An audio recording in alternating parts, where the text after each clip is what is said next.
দিকে দিকে সংগ্রাম, দিকে দিকে রাষ্ট্রদ্রোহ, চাপ বাড়ছে। দিকে দিকে মিছিল, দিকে দিকে ফাইট, সব কিছুই এখন রাইট রাইট রাইট।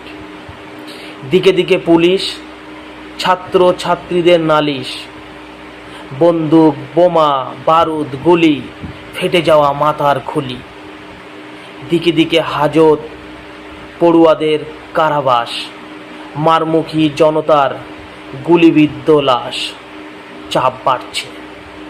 দিকে দিকে কারফিউ, দিকে দিকে রক্তাক্ত রাজপথ, চাপ বাড়ছে। দিকে দিকে বিদ্রোহ, শুধুই বিদ্রোহ, আর বিদ্রোহী মানুষের চিৎকার। ছেলে মেয়ে বলে গেল বাড়িতে, এই যুদ্ধে গেলে মা ফিরব না আর। দিকে দিকে স্লোগান, খুংখার সংগ্রাম, চাপ বাড়ছে, চাপ বাড়ছে, চাপ বাড়ছে। সত্যিই এখন লাশ বাড়ছে। দাফন করার মানুষ নেই, কাফন দেওয়ার মানুষ নেই। কাঁপুনি বাড়ছে, ঝাঁকুনি বাড়ছে, আমাদেরই লড়াই বাড়ছে। আমরা হারছি, তোমরা জিতছ। আমরা মরছি, তোমরা বাঁচছ। আমরা আগুন, তোমরা খুনি, সব শালারা জাত শকুনি। আমরা মরি, তোমরা মারো, জোর জবরদস্তিতে অধিকার কারো। দেখো নেতা মন্ত্রী ভুড়ি ভুড়ি, কিন্তু রাজার ঘরেই হচ্ছে চুরি। আমরা দেখলে দোষ, আমরা বললে দোষ, শুধুই আক্রোশ, শুধুই আক্রোশ, শুধুই আফসোস, শুধুই আফসোস। সকলে কেমন আছো? নিশ্চয়ই সকলে ভালো আছো। তো আজকের একটা কবিতা নিয়ে হাজির হয়ে গেলাম। আজকে ফেসবুক ঘাঁটতে ঘাঁটতে হঠাৎ একটা কবিতা আমার নজরে পড়ল, যে কবিতাটা আমার ফেসবুক ফ্রেন্ড এবং আমার ভাই বিশ্বরূপ বিশ্বাস, তার যে ফেসবুক অ্যাকাউন্ট, সেখান থেকেই পেয়েছি।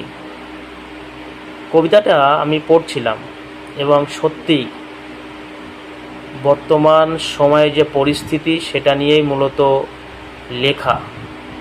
এবং যেটা পাঠ করে আমি বুঝলাম যে তীর যদি কোনো মানুষের বা কোনো প্রাণীর শরীরে যেমন আঘাত করে এবং যতটা ব্যথা পায়, ঠিক সেই রকম ব্যথা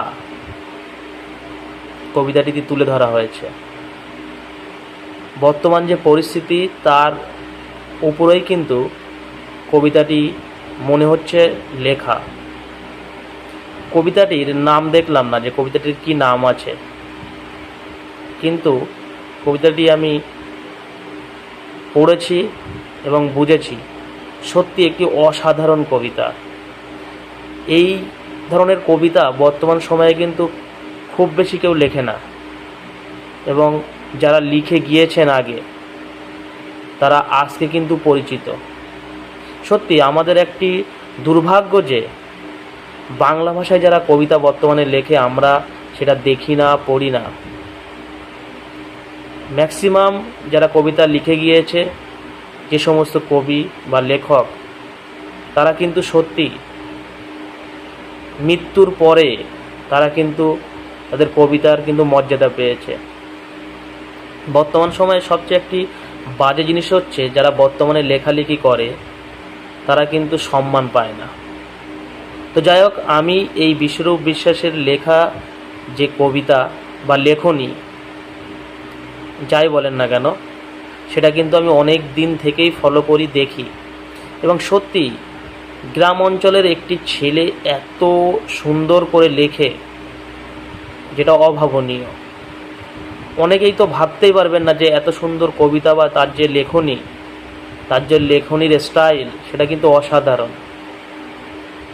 এবং তার যে ভাষা, তার যে শব্দ প্রয়োগ করে, যেগুলো যে লেখনীর মাধ্যমে বা কবিতার মধ্যে, সেগুলো কিন্তু অভাবনীয়। মানে আপনি ভাবতে পারবেন না যে কোথা থেকে এগুলো তুলে ধরে এই লাইনগুলোর মধ্যে সে বসিয়েছে।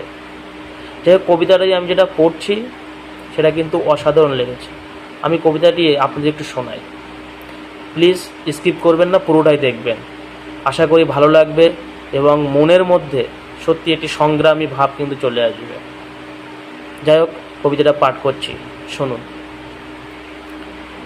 দিকে দিকে আপনাদের সামনে তুলে ধরলাম, কমেন্ট করে জানাবেন কবিতাটি কেমন লাগলো। আমার তো সত্যি অসাধারণ লেগেছে, যে প্রত্যেকটা লাইন কত সুন্দর। এই যে একটি লাইন যদি আমি বলি, যে কাঁপুনি বাড়ছে, ঝাঁকুনি বাড়ছে, আমাদেরই লড়াই বাড়ছে, আমরা হারছি তোমরা জিতছ, আমরা মরছি তোমরা বাঁচছ, আমরা আগুন তোমরা খুনি, সব যা শালারা জাত শকুনি। ভাবতে পারছেন লাইনগুলো কত সুন্দর করে লেখা, একবার ভাবুন। যাই হোক, কবিতা যেটা পাঠ করলাম আপনাদের যদি ভালো লাগে অবশ্যই কমেন্টের মাধ্যমে জানাবেন। আর অবশ্যই এই যে চ্যানেলটি আমার নতুন চ্যানেল, অবশ্যই সাবস্ক্রাইব করবেন চ্যানেলটি, আমাকে পাশে রাখবেন, আপনারাও নিশ্চয়ই আমার পাশে থাকবেন, এইটুকু আশা কিন্তু আমার আছে।